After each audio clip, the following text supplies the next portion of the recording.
Un choque de reinas y la batalla de Toro, una batalla muy importante para la guerra de sucesión castellana de la que vamos a hablar ahora y para el futuro de España y de la península ibérica en general. Esto enlaza con lo que dijimos en otros vídeos sobre las batallas de Olmedo y en concreto sobre la segunda batalla de Olmedo, pero vamos a hacer un pequeño resumen. Enrique el Impotente. Enrique el Impotente, pues eso, tenía fama de impotente y eso daba lugar a muchas burlas, ¿no? Entonces tuvo de repente una hija.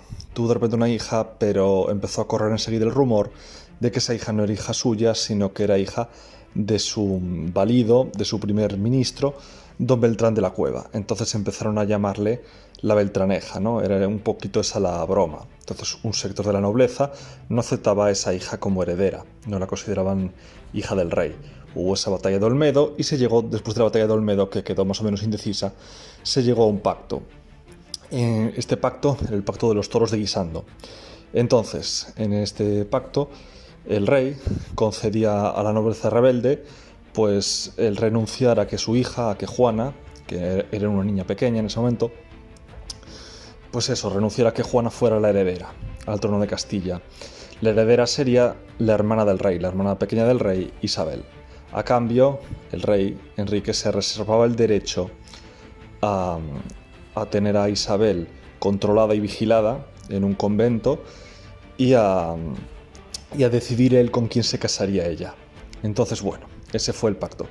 Este pacto fue incumplido y fue incumplido por ambas partes, realmente. Primero Isabel se escapó a escondidas y se casó a escondidas con Fernando de Aragón.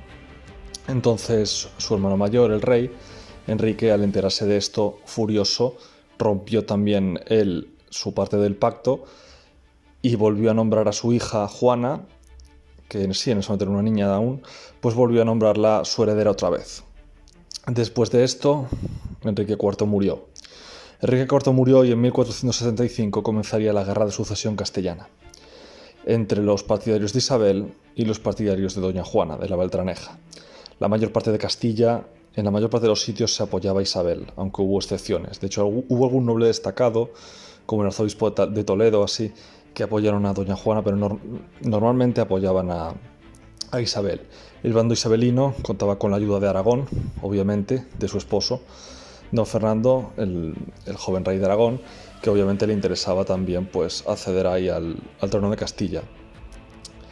Los juanistas, por así decirlo, contaban con el apoyo de Portugal, porque Enrique IV había prometido, antes de morir, había prometido el matrimonio de su hija, de doña Juana, con el rey Alfonso de Portugal, a pesar de la diferencia de edad que había entre ellos, ¿no? Él era muchísimo mayor que ella, pero bueno.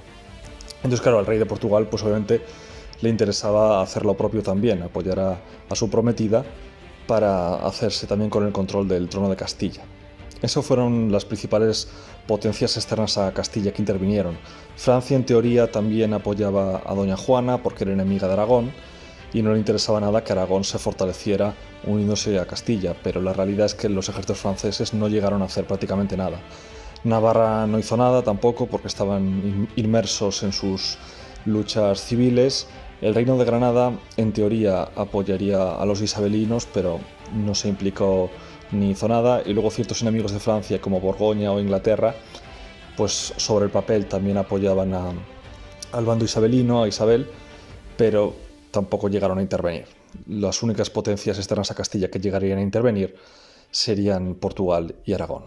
Entonces, bueno, comenzaría la guerra en 1475 y el rey de Portugal, con un enorme ejército de portugueses, entró en Castilla para reclutar partidarios y marchar hacia Burgos y enlazar con el ejército que supuestamente iba a enviar el rey de Francia y tener así superioridad en la guerra. Ese era su plan. Pero bueno, ese plan empezó a torcérsele. Lo primero porque no reclutó tantos partidarios como esperaba.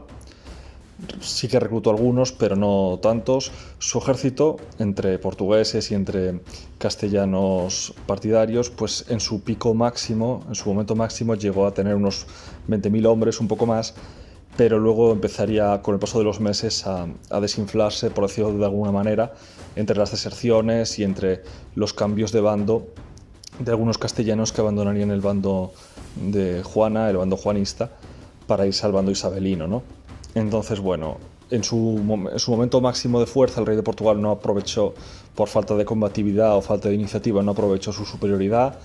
Hubo alguna escaramuza menor que ganaron, pero tampoco la aprovechó.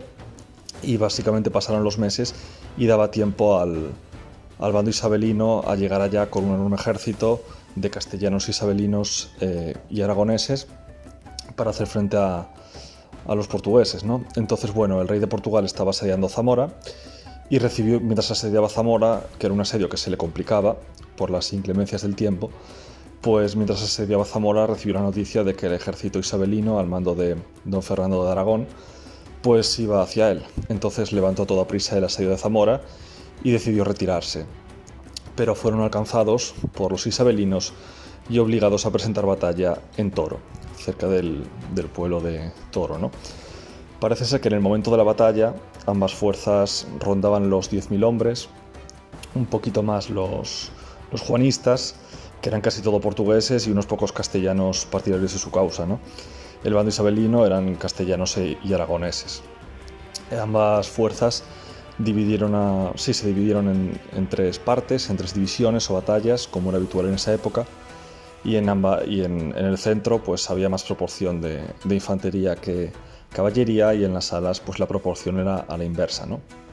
Entonces, bueno, se situaron así y comenzó la batalla. La batalla duró 3 horas, no fue especialmente larga, ¿no? Duró 3 horas en la mayor parte de los frentes, centro y flanco izquierdo isabelino, derecho portugués. Ahí los isabelinos hicieron retroceder a sus oponentes y parecían que tenían la batalla totalmente ganada. En el flanco izquierdo portugués, flanco derecho isabelino, pues ahí los portugueses, la caballería portuguesa pesada, hizo retroceder a la caballería castellana más ligera, y ahí la caballería portuguesa estaba al mando del príncipe de Portugal, del hijo de don Alfonso. Entonces, bueno, decir que fue especialmente reñido el combate en el centro, donde el estandarte de Portugal llegó a cambiar de manos varias veces, aunque al final fue reconquistado por los portugueses. Se dice que el alférez, el portaestandarte portugués, Alfonso Duarte, le cortaron las 2 manos y seguía sosteniendo el estandarte con la boca. No sé si esto será verdad o no, pero bueno, es lo que dice la crónica, ¿no? Entonces, bueno, luego el príncipe de Portugal, que como ya he dicho ganó en su flanco, fue el único sector donde los portugueses ganaron, pues luego dio una carga para proteger la retirada y evitar que la batalla se convirtiera en un desastre para los portugueses. La batalla terminó militarmente en un empate técnico.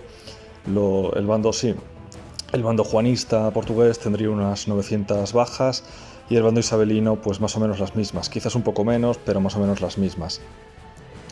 Militarmente fue un empate, no así políticamente. Políticamente y moralmente fue una gran victoria isabelina. ¿Por qué? Porque el rey de Portugal, después de esta batalla, se retiró de vuelta a Portugal con la idea de reagruparse, reunir fuerzas otra vez y volver más adelante para reunir partidarios, ¿no? Un enfoque demasiado prudente. Ese enfoque le dejó el camino libre a los isabelinos, que aprovechando su ausencia fueron por ahí pregonando noticias de una gran victoria, que como ya hemos visto no fue una gran victoria, sino que fue un empate militarmente, pero bueno, como la otra parte se había ido a Portugal, como los otros, el bando juanista y el ejército del rey de Portugal se había ido, no había nadie allí para discutirles la versión, entonces la gente creía esa versión de una gran victoria isabelina. Entonces los pocos partidarios que tenía doña Juana fueron abandonándola y pasando al bando isabelino. La guerra no terminaría ahí. La guerra de sucesión castellana se prolongaría hasta 1480 y no solo tendría lugar en la península, sino también en el Atlántico, entre las flotas de Portugal y Castilla. Pero bueno, ese golpe moral, ese golpe propagandístico con esta batalla de Toro, la verdad que fue muy, muy importante para el desarrollo posterior de la guerra y ya la condicionaría. Decir que, bueno, que Fernando de Aragón, que más adelante sería Fernando el Católico, referente a esa carga que hizo al final el príncipe de Portugal in extremis, dijo literalmente: si no fuera por el pollo, preso sería el gallo. Lo que quería decir ahí era que si no es por la intervención que hizo al final el príncipe portugués, pues sus fuerzas hubieran capturado vivo al rey de Portugal, ¿no? Entonces, bueno, hasta aquí la batalla de Toro. Espero que os haya gustado. Darle like, suscribiros para más contenido. Os dejo los enlaces a mi novela histórica, Universidad de la Guerra, y en Amazon. Y recuerda que suscripción y campanita es la combinación ganadora. Adiós.